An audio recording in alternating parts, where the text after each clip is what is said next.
देख लें जी, देख अकाउंट चैप्टर का नाम था अकाउंटिंग फॉर पार्टनरशिप फर्म। ठीक है, दिख रहा है यहाँ से। ठीक है।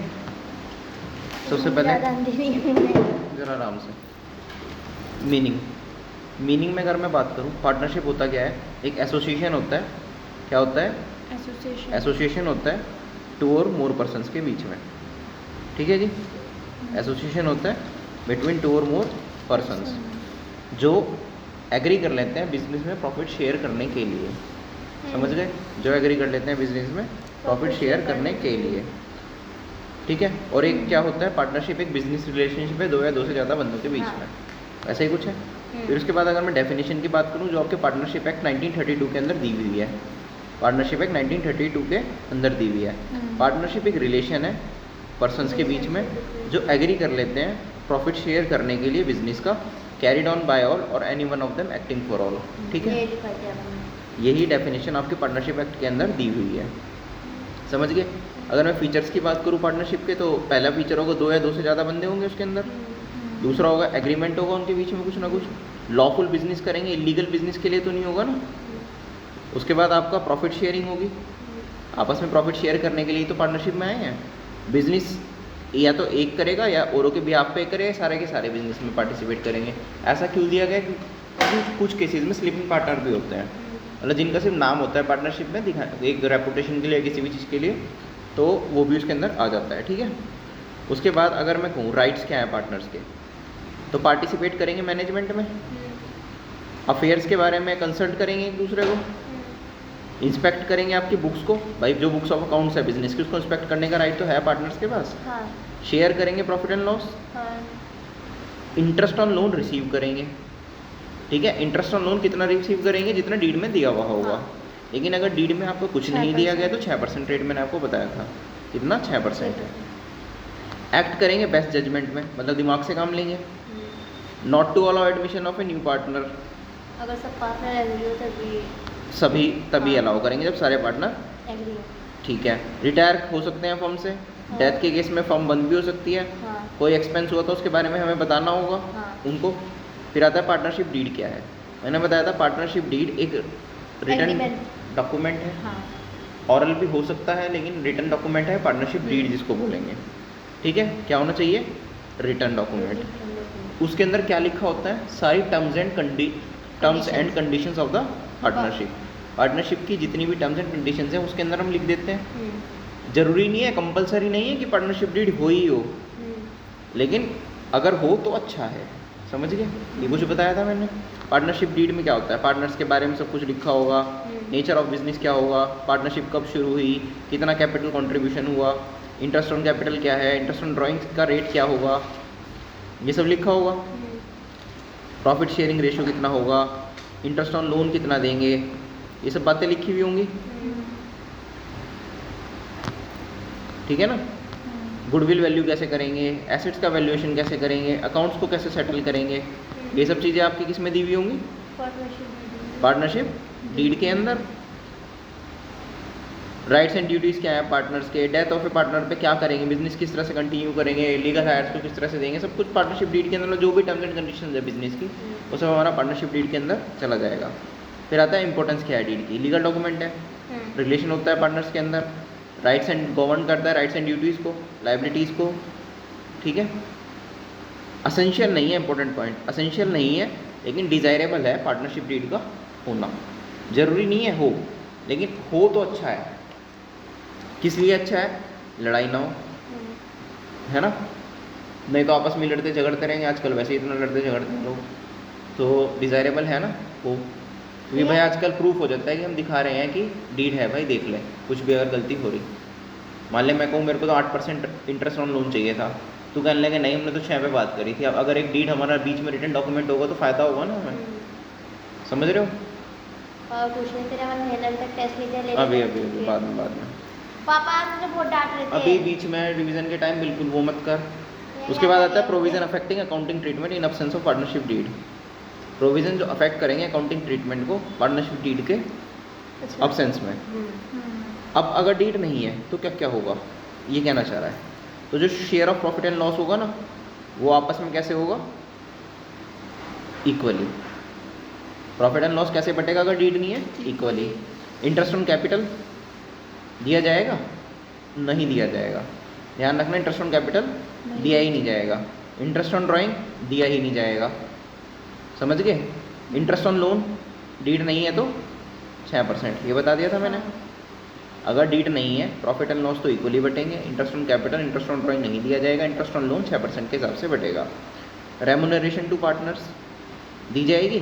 नहीं, कोई सैलरी वगैरह नहीं दी अगर डीड जाएगी। में नहीं दिया है तभी तो 6% में बटेगा। हाँ जी, अगर नहीं तो डीड में जो लिखा हो उस रेट पे बटेगा, फिर तो चाहे 10 हो 20 हो जो भी हो, ठीक है। फिर आता है लाइबिलिटीज़ क्या है पार्टनर्स के। लाइबिलिटीज़, अब देखें, अगर profit from a similar business, इसका क्या मतलब है? अगर एक पार्टनर अर्न करता है ना प्रॉफिट किसी और बिजनेस से, जैसा फर्म बिजनेस कर रही है सिमिलर है वो उससे, क्या है? सिमिलर, तो उसको वो जो प्रॉफिट अर्न कर रहा है वो फर्म को पे करना पड़ेगा, समझे? अगर कोई पार्टनर अर्न कर रहा है किसी ऐसे बिजनेस से प्रॉफिट जो कि सिमिलर है फर्म का, और वो कर रहा है ऐसा बिजनेस, भाई फर्म के बिजनेस में भी अपने आप ही चला रहा हो उस बिजनेस को, तो उस केस में उसको जो प्रॉफिट कमा रहा है फर्म को देना पड़ेगा, समझे?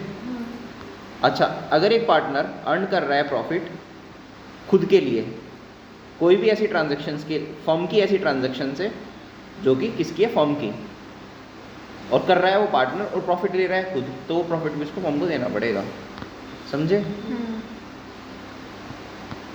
ठीक है। फिर आता है इंपॉर्टेंट प्रोविजंस कुछ।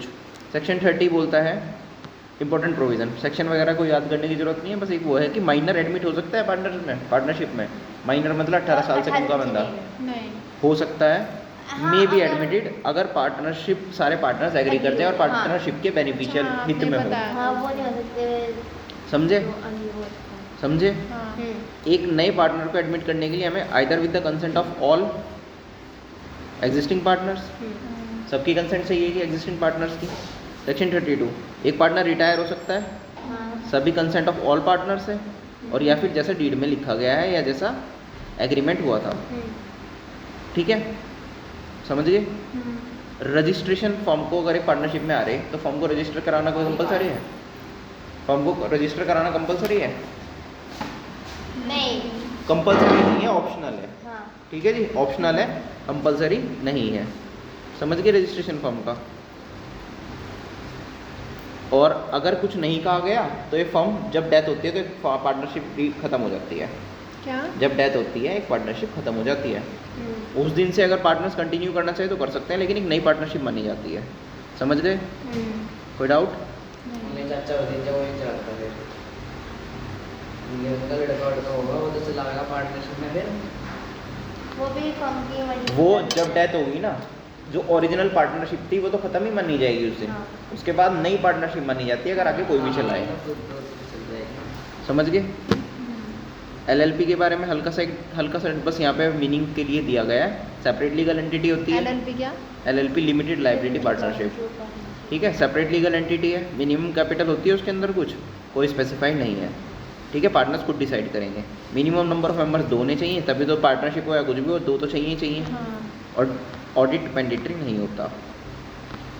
फिर आता है interest on partner loan to firm, ये मैं अभी बता रहा था आपको, इंटरेस्ट ऑन लोन 6% तो देना था अगर पार्टनरशिप नहीं हो, अगर पार्टनरशिप डीड नहीं हो, partnership अगर deed डीड नहीं है, तो 6% इफ द देना पार्टनरशिप है। डीड इज साइलेंट तो 6%, डीड हो भी और उसमें ना लिखा हो हाँ तो वो भी 6%। तो 6%, अदरवाइज जो डीड में डीओ। दिया हुआ हो, समझ गए? अच्छा, इसकी जनरल एंट्रीज क्या होंगी? किसकी? Interest on loan to loan, partners loan. Interest on partners loan to loan, और उसके बाद profit and loss account debit to interest on loan, क्योंकि इंटरेस्ट ऑन लोन एक एक्सपेंस है तो कहाँ चला जाएगा? Debit. Profit and loss account में, समझ गए? अच्छा, प्रॉफिट एंड लॉस में जाता है ना इंटरेस्ट ऑन लोन। इस चीज़ को ध्यान देना इस चीज़ पे कि जो इंटरेस्ट ऑन लोन होता है, जो इंटरेस्ट ऑन लोन होता है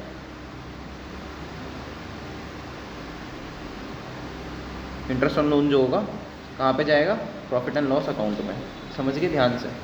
इंटरेस्ट ऑन लोन कहाँ जाएगा? प्रॉफिट एंड लॉस कभी भी P&L अप्रोप्रिएशन अकाउंट में नहीं जाएगा। कभी भी profit and loss appropriation account में नहीं जाएगा। नहीं जाएगा। समझ गए? हाँ, हमेशा प्रॉफिट एंड लॉस में जाएगा। अगर आपको नेट प्रॉफिट दिया गया होगा उसमें से तो उस minus- नेट प्रॉफिट को उसमें एडजस्ट minus करोगे होगा। आप और उसके बाद उसको दिखाओगे। P&L अप्रोप्रिएशन अकाउंट में दिया हुआ तो होगा, लेकिन नेट प्रॉफिट जो ऊपर लिखते हैं वहीं घटा दोगे, उसको कभी भी P&L में एज ए बुक नहीं डालोगे पार्टनर एक्सपेंस के नाम से। समझ गए? हाँ, कोई डाउट? नहीं। अच्छा, फिर आता है distribution of profit among partners.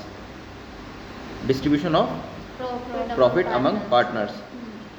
जो भी हमें प्रॉफिट डिस्ट्रीब्यूट करना हो पार्टनर्स के बीच में, तो हम कैसे करेंगे? Through profit and loss appropriation account. समझे? जो भी हम प्रॉफिट डिस्ट्रीब्यूट करेंगे पार्टनर्स के बीच में, वो profit and loss appropriation account के थ्रू करेंगे। अब profit and loss appropriation account क्या है? वो एक एक्सटेंशन है। क्या है? एक्सटेंशन है प्रॉफिट एंड लॉस अकाउंट का। क्या है? एक्सटेंशन।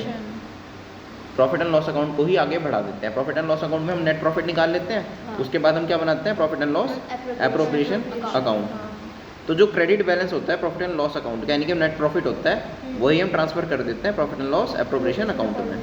समझ गए? वही हम ट्रांसफर कर देते हैं profit and loss appropriation accounts में। अब वो जो अमाउंट होती है, जो प्रॉफिट जाता है, वो किस चीज़ के लिए यूज़ होता है profit and loss appropriation account में? वो प्रॉफिट हम यूज़ करते हैं इंटरेस्ट ऑन कैपिटल देने के लिए, सैलरी या कमीशन देने के लिए पार्टनर्स को। ठीक है? कोई अगर अमाउंट हमें रिजर्व में डालनी हो उसके लिए, या फिर प्रॉफिट डिस्ट्रीब्यूट करने के लिए पार्टनर्स के बीच में। यानी कि जब P&L अप्रोप्रिएशन अकाउंट बनाते हैं तो नेट प्रॉफिट जितना उठ के आता है वो उठा के हम डाल देते हैं, उसमें से हम पार्टनर्स के interest on capital, salary, commission और जो बचा हुआ प्रॉफिट है वो कहाँ भेज देते हैं हम? पार्टनर्स की कैपिटल अकाउंट में, मतलब पार्टनर्स में बांट देते हैं। और एक चीज़ इसमें हम ले भी सकते हैं पार्टनर से, जो कि होता है इंटरेस्ट ऑन ड्राइंग्स। समझ गए? इसका स्पेसिफाइन मैंने दिखाया था कैसा बनता है। ये ऐसा बनता है क्या? Profit and loss appropriation account. ठीक है? इसमें क्या क्या आता है? एक तो प्रॉफिट एंड लॉस अकाउंट आ जाएगा। ठीक है? तो उधर आएगा, प्रॉफिट होगा। सबसे पहले तो प्रॉफिट एंड लॉस अकाउंट का अगर क्या होगा? लॉस। और प्रॉफिट होगा तो ये गलती से लिखा गया यहाँ पे, मैंने उस दिन भी बताया था, प्रॉफिट आएगा। यहाँ पे प्रॉफिट आएगा। ठीक है? प्रॉफिट की प्रॉफिट होगा अगर प्रॉफिट एंड लॉस से उठ के प्रॉफिट इस तरफ आता है ना, और लॉस उस तरफ आएगा अगर क्या होगा? लॉस। ठीक है? इंटरेस्ट ऑन कैपिटल होगा, पार्टनर सैलरी होगी, कमीशन होगा, रिजर्व में अगर कुछ पैसा डाल रहे हैं वो क्वेश्चन में लिखा होगा, रिजर्व में इतना डालना है वो डाल देंगे, और प्रॉफिट ट्रांसफर टू ए और बी। समझ गए? और अगर एक चीज़ हम मंगाते भी हैं पार्टनर से, इंटरेस्ट ऑन, हम पार्टनर से क्या मंगवाते हैं? Interest on drawing. समझ गए? इंटरेस्ट ऑन ड्राइंग हम पार्टनर से मंगवाते हैं। समझ गए?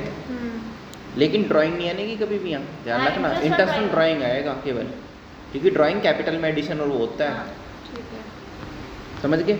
हाँ, फिर मैंने डिफरेंस करवाया था प्रॉफिट एंड लॉस अकाउंट को और P&L अप्रोप्रिएशन अकाउंट का डिफरेंस क्या है। ये एग्जाम में आ जाता है। देख, थ्योरी तो बहुत कम आती है।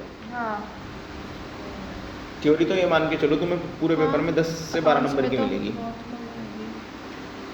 ठीक है ना? मैडम ने बता दिया 40 नंबर के तो MCQ आएंगे। वो तो सब आएगा आएगा, लेकिन थ्योरी कम आती है। हाँ, MCQs में थ्योरी पूछी जा सकती है, हाँ। एक एक नंबर के जो MCQ बनेंगे तुम्हारे। चलो, stage of preparation. Profit and loss account कब बनाया जाता है? After trading account. कब बनाया जाता है?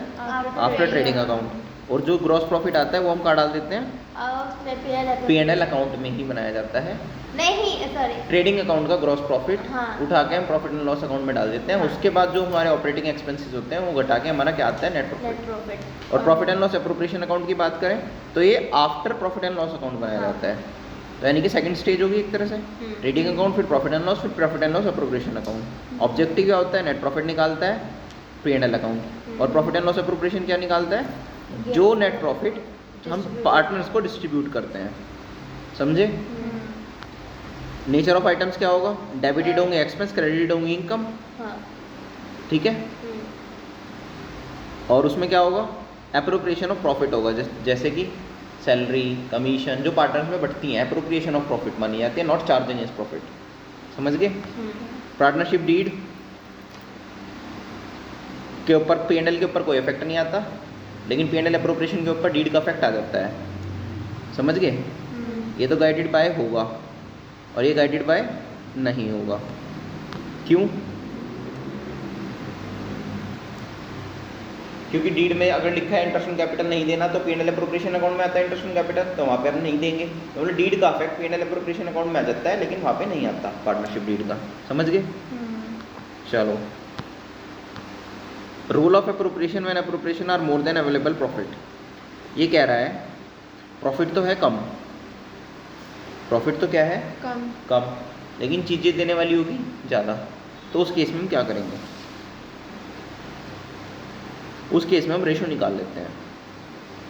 उस केस में हम रेशो निकाल लेते हैं। अगर कह रहा किसी केस में total amount of appropriation more than है प्रॉफिट अवेलेबल से, ठीक है, तो जो profit available to for distribution है, जितना प्रॉफिट है डिस्ट्रीब्यूशन के लिए, वो किस तरह से बटेगा? Distributed in ratio of appropriation. मतलब समझे नहीं समझे? एक क्वेश्चन कराया था मैंने जिसमें प्रॉफिट कम था, तो उसके बाद हमने क्या करा था? रेशो निकाल दिया था जितनी जितनी चीज़ें थी ना उनका, और उस रेशो में उस बचे हुए प्रॉफिट को हमने बांट दिया था। याद आया कुछ?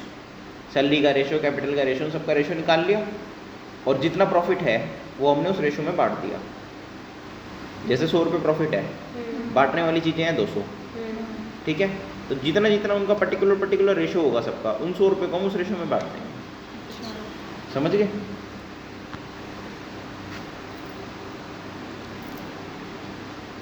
ये रेशो कैसे निकलेगा?